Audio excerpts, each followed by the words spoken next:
अनंत विजयम राजा कुंतीपुत्रो युधिष्ठिरः नकुलः सहदेवश्च सुघोष मणिपुष्पको।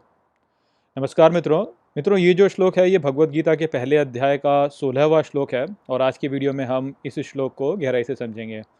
तो चलिए सबसे पहले इसके अर्थ को समझते हैं। तो जो श्लोक है वो आरंभ होता है अनंत विजयम राजा, अर्थात अनंत विजय को राजा ने, कुंती पुत्रो युधिष्ठिरः अर्थात कुंती के पुत्र युधिष्ठिर ने फूंका। नकुल सहदेवश्च, नकुल और सहदेव, सुघोष मणिपुष्पको ने सुघोष और मणिपुष्पक को फूंका।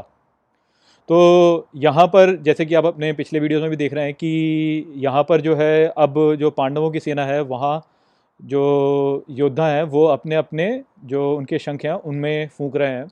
और यहाँ पर युधिष्ठिर, नकुल और सहदेव के बारे में बताया जा रहा है कि उन्होंने भी अपने अपने शंखों को फूंका और यहाँ पे उनके शंखों के नाम भी दिए हुए हैं। तो चलिए अब समझते हैं कि उनके शंखों का क्या महत्व है। तो जो युधिष्ठिर हैं उनके बारे में कहा गया कि उन्होंने अनंत विजय नाम के शंख को फूंका।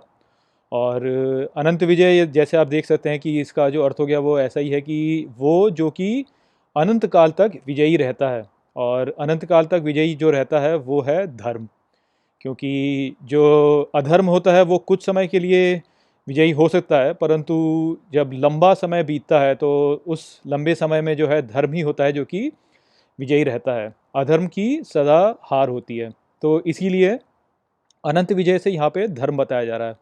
और युधिष्ठिर जैसा कि हम सभी जानते हैं कि धर्म के पुत्र हैं और धर्मराज हैं, अर्थात युधिष्ठिर के जो भी कर्म होते हैं वो धर्म की ओर ही अग्रसर होते हैं। तो जो भी कर्म युधिष्ठिर करेंगे वो धर्म की ओर ही होंगे। और जैसा कि हम पहले भी जान चुके हैं कि जो शंखों का महत्व है हमारी संस्कृति में वो यही है कि जब भी हम अपने कर्म को आरंभ करते हैं तो उस समय पर हम शंख को फूंकते हैं। तो यहाँ पे आप समझ सकते हैं कि जो युधिष्ठिर हैं क्योंकि उनका जो कर्म है वो धर्म की ओर ही जाता है तो उनका जो शंख होगा वो भी धर्म ही होगा। और इसीलिए उनका जो शंख है उसको अनंत विजयी कहा गया है, क्योंकि वो सदा विजयी रहता है। और इसी रूप से आप देख सकते हैं कि यहाँ पर ये बताया जा रहा है कि युधिष्ठिर जो हैं वो धर्म को दर्शाते हैं। और जो भी कोई युधिष्ठिर की ओर से युद्ध कर रहा है वो जो हमारा समाज है उसको धर्म की ओर ले जाएगा। जो अगला वर्णन है वो है नकुल का।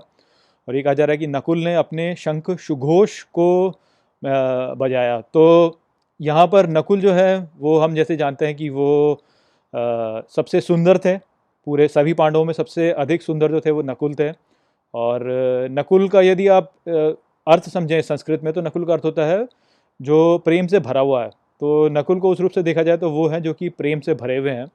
और क्योंकि वो प्रेम से भरे हुए हैं तो इसलिए जिस प्रकार का भी कर्म वो करते हैं वो कर्म जो होता है वो अ, आपको अच्छा ही लगेगा, क्योंकि जो भी कर्म आपकी ओर प्रेम के द्वारा किया जाता है वो आपको अच्छा लगता है।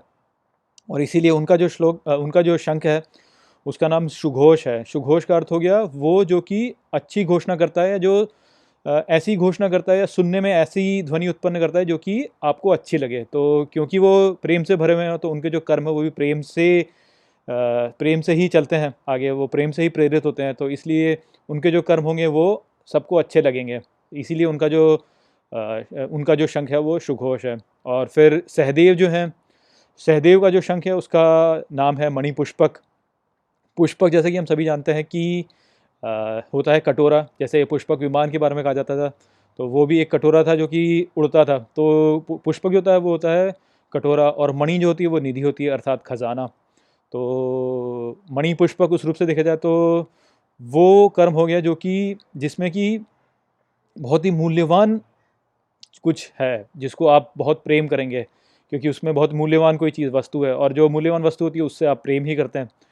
तो उस रूप से आप देखा जाए तो जो सहदेव हैं उनका जो शंख है वो ऐसा है जो कि आपके मन में प्रेम उत्पन्न करता है।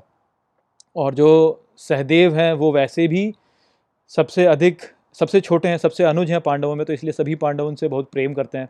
और कुंती जो थी उनके भी सबसे प्रिय पुत्र थे, भले ही वो उनके सगे पुत्र नहीं थे परंतु फिर भी जो उनके सबसे प्रिय पुत्र थे वो सहदेव ही थे। तो वो एक रूप में देखा जाए तो वो सबके लिए एक बहुत ही मूल्यवान व्यक्ति हैं, सभी पांडवों के लिए एक बहुत ही मूल्यवान व्यक्ति हैं। इसीलिए जो उनका जो शंख है वो मणिपुष्पक कहा जाता है, क्योंकि वो जो शंख है उनका जो शंख है वो एक निधि से भरा हुआ है। तो उस रूप में जो है सहदेव के शंख का नाम रखा गया। तो यही छोटी छोटी बातें हैं जो कि हमें इन श्लोकों से समझ में आती हैं। तो आशा करता हूँ कि मैंने आपको वो सब समझा दिया होगा। चलिए इसी के साथ इस वीडियो को मैं यहीं पे समाप्त करता हूँ। नमस्ते।